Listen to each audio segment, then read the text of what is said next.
Ya, Anda masih menyaksikan tentunya debat publik kedua, calon gubernur dan wakil gubernur Sulawesi Selatan.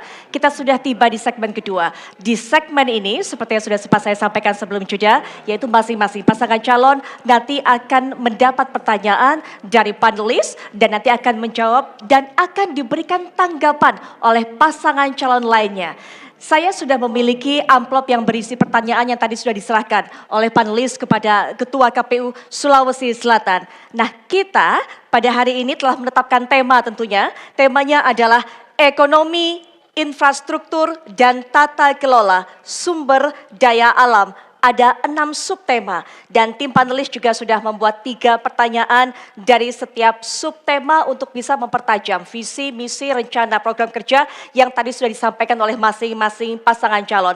Saya juga perlu untuk menyampaikan bahwa KPU ini telah menentukan bagaimana mekanisme pertanyaan akan disampaikan. Nantinya masing-masing panelis akan mengambil 1 dari 3 bola yang ada di dalam fishbowl tentunya atau 6 subtema di dalam fishbowl ini. Kemudian juga nanti pasangan calon akan mengambil 1 dari 3 bola di dalam fishbowl yang berisi abjad ABC mewakili pertanyaan dari tiap subtema tentunya nanti yang akan ada di amplop yang ada di depan saya ini. Nah, kita akan berikan kesempatan di segmen ini kepada pasangan calon nomor urut 1 terlebih dahulu, tapi sebelumnya saya juga mengundang perwakilan dari panelis yaitu Profesor Dr. Aminuddin Syam untuk mengambil bola terlebih dahulu Prof, yaitu subtema nanti yang akan ditanyakan kepada masing-masing pasangan calon. Kami persilakan.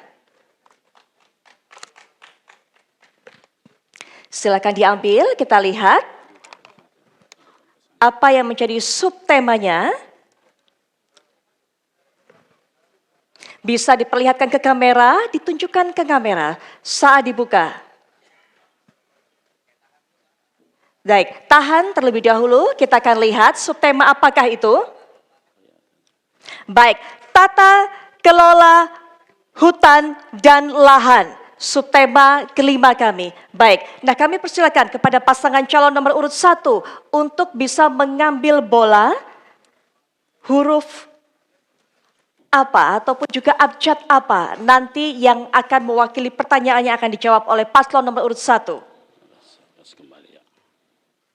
Baik, ditunjukkan juga ke kamera C. Berarti pertanyaan C untuk tata kelola hutan dan lahan. Baik, ini adalah nomor 5C. Saya akan langsung saja berikan pertanyaannya. Ini dia amplopnya, Bapak, Ibu semuanya para hadirin, terjaga kerahasiaannya, masih disegel hingga saat ini. Subtemanya adalah tata kelola hutan dan lahan, kemudian ini merupakan amplop C. Saya akan buka dan akan dijawab pertanyaannya oleh paslon nomor urut 1, nanti silakan ditanggapi oleh paslon nomor urut 2. Saya akan buka, baik. Mohon didengarkan baik-baik, Bapak, Ibu, karena saya hanya akan membacakan 1 kali pertanyaan ini.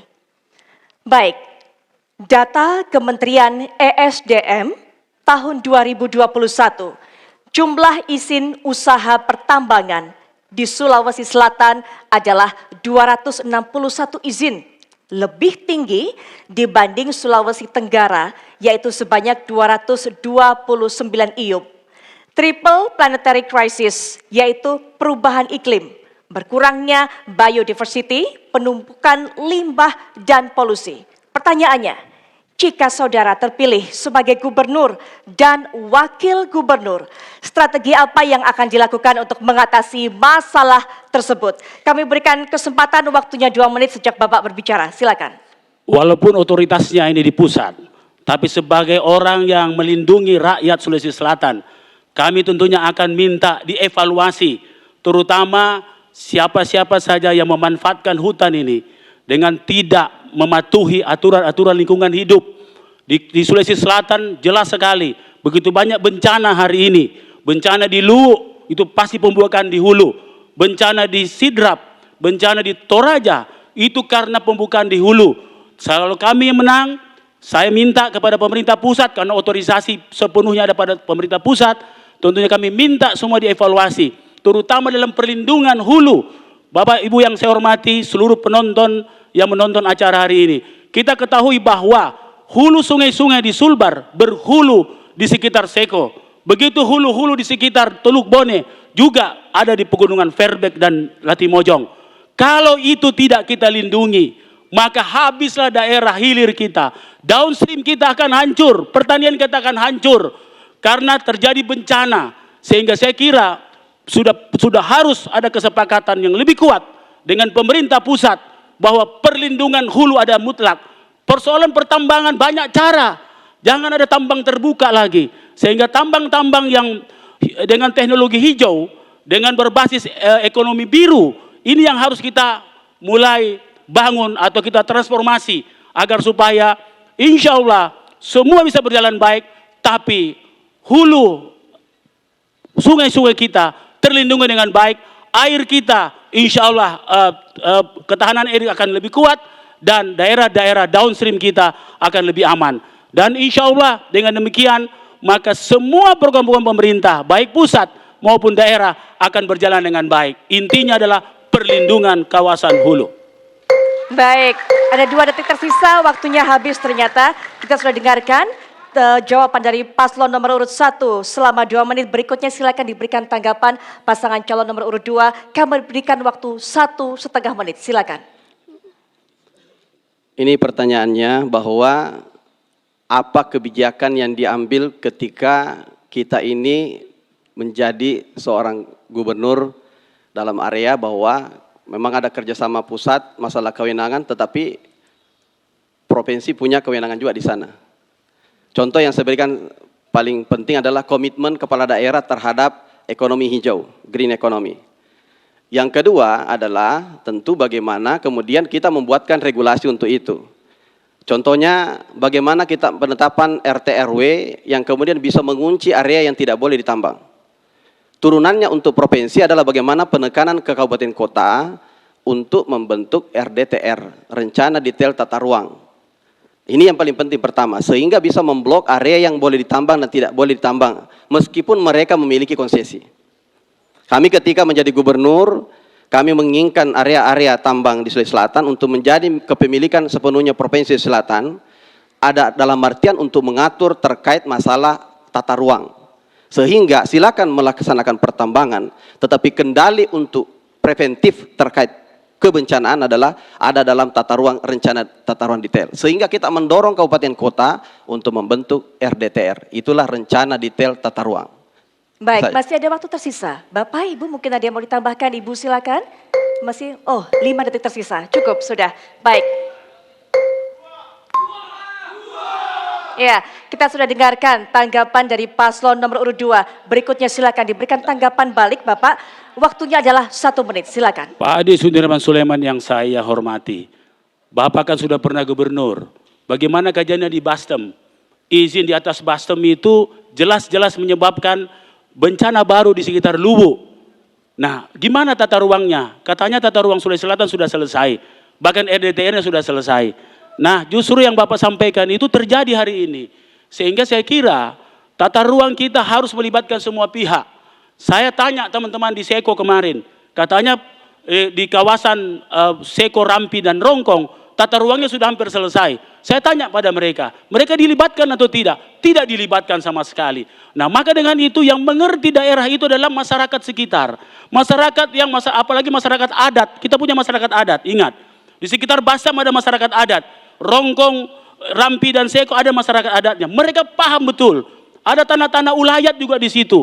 Mereka harus dilibatkan. Kalau tidak dilibatkan, akibatnya seperti di Luwu, sekarang banjir permanen. Baik, waktunya sudah habis.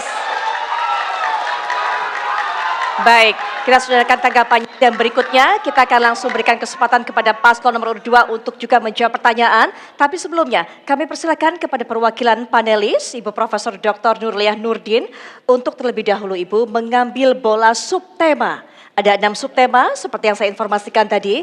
Apa yang akan dijawab oleh pasangan calon nomor urut 2? Dibuka terlebih dahulu kemudian nanti langsung diarahkan ke kamera Ibu.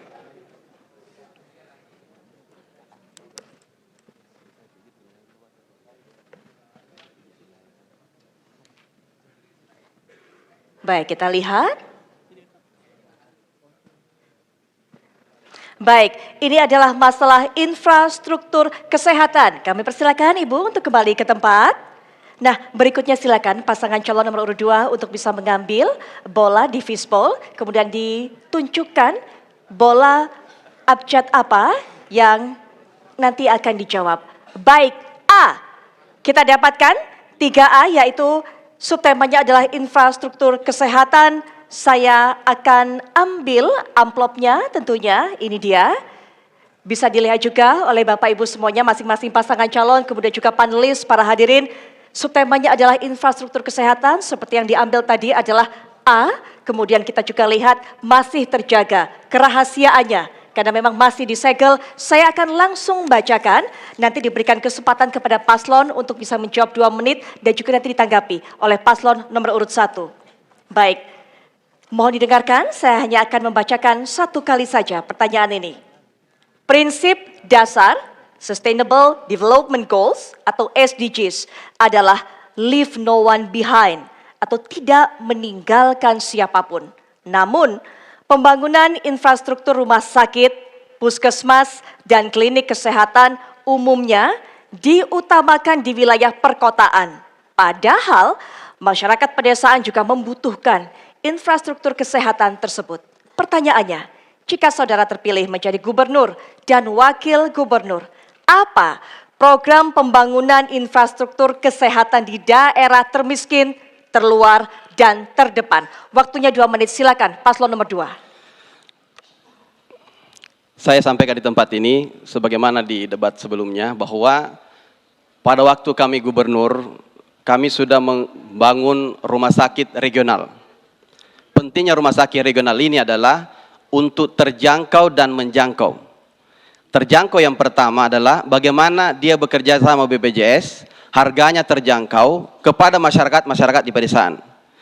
Terjangkau dalam artian tentu aksesibilitasnya dekat dengan ditempatkan di regional. Bayangkan daerah 200 kilo dari perkotaan kita bangun. Sehingga pemerataan pelayanan kesehatan teratur di semua wilayah regional. Nantinya ke depan kita akan membangun regional tambahan lagi. Sehingga hadir nanti pelayanan kesehatan, infrastrukturnya.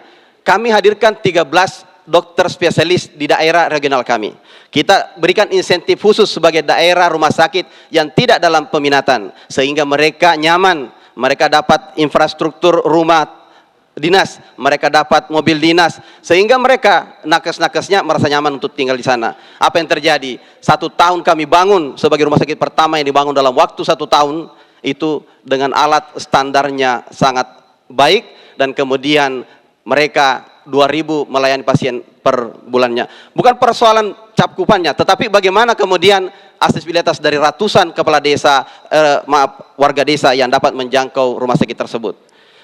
Kemudian apa yang kami lakukan adalah mengedepankan promkes, promosi kesehatan. Kita mengaktifkan bagaimana promosi, termasuk kami melaksanakan anti mager itu adalah anti malas gerak, termasuk promkes untuk preventif. Sehingga masyarakat bergerak. Kenapa? Kita harus mengajarkan kepada kita semua, termasuk kita sebagai pejabat, bagaimana kita adalah pola hidup sehat. Sehingga preventif dan bagaimana represif penindakan di ujungnya. Itu saya rasa. Baik. Ya, waktunya sudah habis. Paslon nomor 2 sudah memberikan jawaban. Silakan ditanggapi. Paslon nomor urut 1. 1,5 menit waktunya, silakan. Ya, kalau kita bicara infrastruktur kesehatan, yang terutama adalah jangkauannya. Kalau paslon 2 selalu cerita soal rumah sakit di satu kabupaten, bagaimana daerah-daerah yang lain, daerah terluar, daerah tertinggal dan sebagainya. Jangan lupa masyarakat di desa itu butuh sebenarnya infrastruktur kesehatan. Makanya kalau kami terpilih, insya Allah akan membangun infrastruktur smart health sampai di kecamatan-kecamatan, terutama di kecamatan dan di desa-desa. Karena ini yang sangat dibutuhkan sebenarnya. Kalau kita hanya bicara satu, itu tidak memadai sebenarnya, tidak menjangkau masyarakat yang sangat membutuhkan infrastruktur kesehatan. Yang kedua, jangan lupa infrastruktur kesehatan itu bukan hanya sekadar membangun rumah sakit, tapi bagaimana pencegahan yang terutama juga sebenarnya. Apa strategi intervensi kita ketika orang sebelum sakit, jangan sakitnya saja terus mau diobati dan itu hanya rumah sakit regional. Tidak cukup itu, ini Sulawesi Selatan menurut saya sangat luas dan banyak sekali orang membutuhkan, masyarakat di desa, masyarakat di pegunungan, masyarakat di pesisir, di selayar sana, di pegunungan sana, banyak sekali membutuhkan itu infrastruktur kesehatan sebenarnya. Jadi kalau kami, insya Allah kami akan bangun sampai di tingkat kecamatan Smart Health. Makasih. Baik, waktunya sudah habis dan mohon tahan dulu para pendukung, langsung saja 1 menit saya berikan kepada paslon nomor 2 untuk bisa memberikan tanggapan kembali. Silakan Bapak Ibu. Baik, saya sampaikan. Kita harus tahu, di dalam protokol kesehatan itu ada tingkatannya. Tingkatan kemudian emergency case. Tingkatan yang kemudian masih bisa rawat jalan. Tingkatan yang kemudian sifatnya preventif. Yang kami intervensi untuk regional adalah yang golden time. Bisa bayangkan kalau orang pendarahan itu butuh waktu kurang dari berapa jam. Lewat orang. Persoalan angka kematian ibu hamil dan anak. Kemudian kalau ada stroke, golden time-nya itu 6 jam. Makanya kalau kemudian cuma mobile itu bisa, tapi untuk penanganan dari segi resiko mana dulu masuknya. Tapi kalau persoalan kalau mau mengantar pasien yang kemudian sudah pendarahan atau sudah stroke, itu butuh waktu yang sangat cepat. Ini ada golden time. Inilah kita butuh fasilitas infrastruktur yang mumpuni, yang setaraf standar. Standar. Kami punya CT scan 128 slice. Kami memiliki fasilitas kesehatan dan nakes yang kualitas top. Terima kasih. Baik. Waktunya habis untuk paslon nomor 2, nanti berikutnya juga paslon nomor 1. Kembali kami persilakan mengambil pertanyaan, tapi sebelumnya, ya mohon tenang terlebih dahulu para pendukung. Kami juga persilakan kepada Profesor Dr. Hasnawi Haris untuk terlebih dahulu mengambil bola subtema yang nanti akan dijawab oleh paslon nomor urut 1. Silakan Bapak untuk bisa diambil. Kita akan lihat subtema apa. Baik. Silakan dibuka bolanya, kemudian kertasnya ditunjukkan kepada kamera agar juga terlihat semuanya.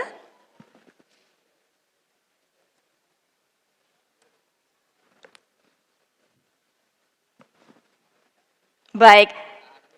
Temanya adalah mengenai infrastruktur, transportasi, pendidikan, dan pariwisata. Ini merupakan subtema keempat. Terima kasih Bapak, silakan untuk kembali ke tempat.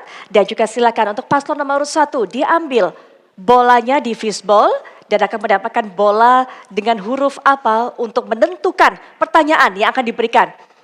Baik, untuk A, bolanya adalah bola A, sehingga ini merupakan pertanyaan subtema keempat, infrastruktur, transportasi, pendidikan, dan pariwisata. Untuk pertanyaan A, saya akan langsung saja ambil. Ini dia, bisa terlihat di sini bahwa sesuai dengan subtema pertanyaannya. Infrastruktur, transportasi, pendidikan, dan pariwisata, amplop A, dan saya pastikan juga masih dalam kondisi tersegel sehingga terjamin kerahasiaannya.